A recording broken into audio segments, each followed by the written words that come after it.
अक्लमंद परिंदा। किसी गांव में एक शिकारी रहता था और वो रोज शिकार करके अपना और अपने बच्चों का पेट पालता। एक मर्तबा ऐसा हुआ कि शिकारी जब शिकार करने जंगल की तरफ गया तो उसे आसमान में एक बहुत ही खूबसूरत और नायाब चिड़िया उड़ती नजर आई। चिड़िया को देखते ही शिकारी के मुंह में पानी आ गया और वो सोचने लगा कि अगर किसी तरह ये नायाब चिड़िया मेरे हाथ लग जाए तो इसे बाजार में महंगे दामों बेचकर खूब पैसे कमाऊंगा। ये सोचते ही शिकारी ने बड़ी चालाकी और होशियारी से शिकार के लिए जब अपना जाल बिछाया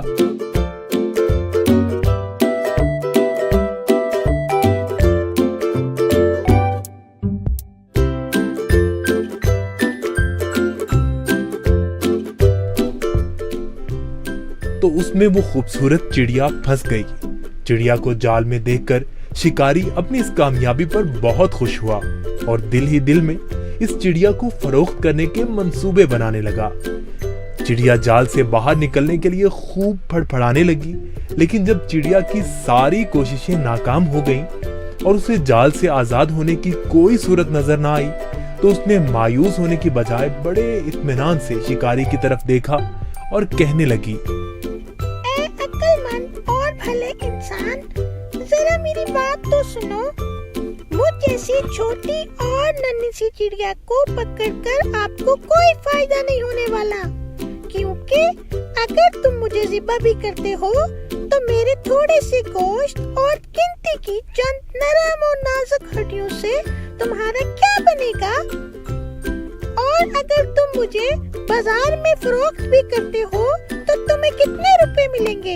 लेकिन तुम मेरी बात मानो और तुम मुझे इस कैद से आजाद कर दो तो मैं तुम्हें इसके बदले 3 ऐसी कीमती और अनमोल नसीहतें करूंगी जो हमेशा तुम्हारे काम आएंगी। इनमें से पहली नसीहत मैं तुम्हारे हाथ पे बैठ के करूंगी और नसीहत ऐसी होगी जिसे सुनकर तुम्हारा खून और बढ़ जाएगा। और दूसरी नसीहत दीवार पर बैठकर करूंगी जो बहुत ही आला और कारामद होगी। इसके बाद तीसरी और आखिरी नसीहत दरख्त की शाख पर बैठकर करूंगी। इसलिए अब तुम्हारी अक्लमंदी का यही तकाजा है कि तुम मुझे आजाद कर दो और मेरी इन तीनों नसीहतों पर अमल करके दुनिया में बड़ा नाम कमाओ। शिकारी ने चिड़िया की ये पेशकश सुनकर थोड़ी देर सोचने और गौर करने के बाद उसकी बात मानते हुए जाल की रस्सी खुद खोल दी। रस्सी खुलते ही चिड़िया उड़कर शिकारी के हाथ पर आ बैठी। पहली नसीहत करते हुए कहने लगी, किसी भी नामुमकिन बात पर कभी यकीन न करना, चाहे कोई भी कहे। ये बोलकर चिड़िया अपने वादे के मुताबिक फिर उड़ी और दीवार पर जा बैठी। वहीं से दूसरी नसीहत करने लगी, गुजरे हुए किसी भी बात का गम कभी ना करना। मेरे इस छोटे से वजूद में 10 दिरहम का एक ऐसा कीमती मोती है जिसकी मिसाल पूरी दुनिया में कहीं नहीं।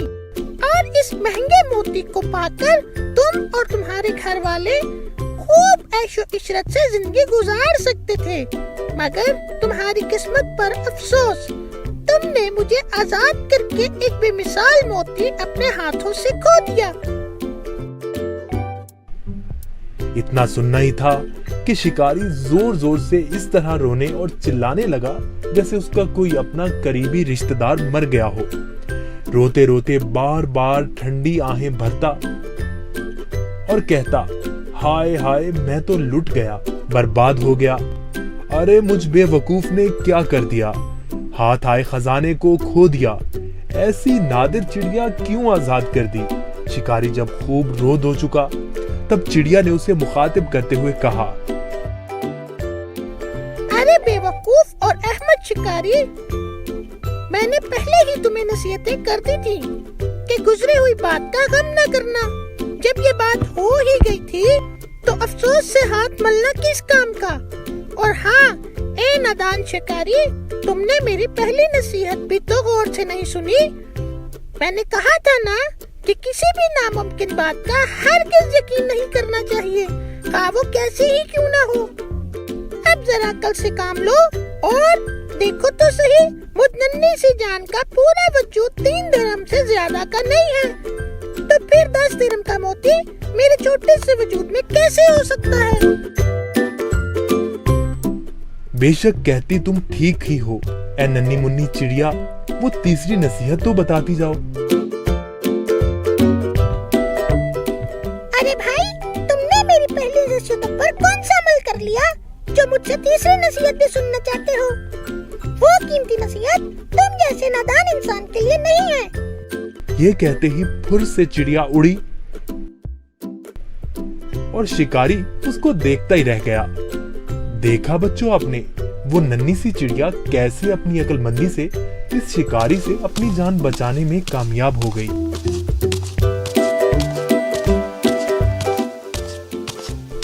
किसी बेवकूफ को नसीहत करना ऐसा है जैसे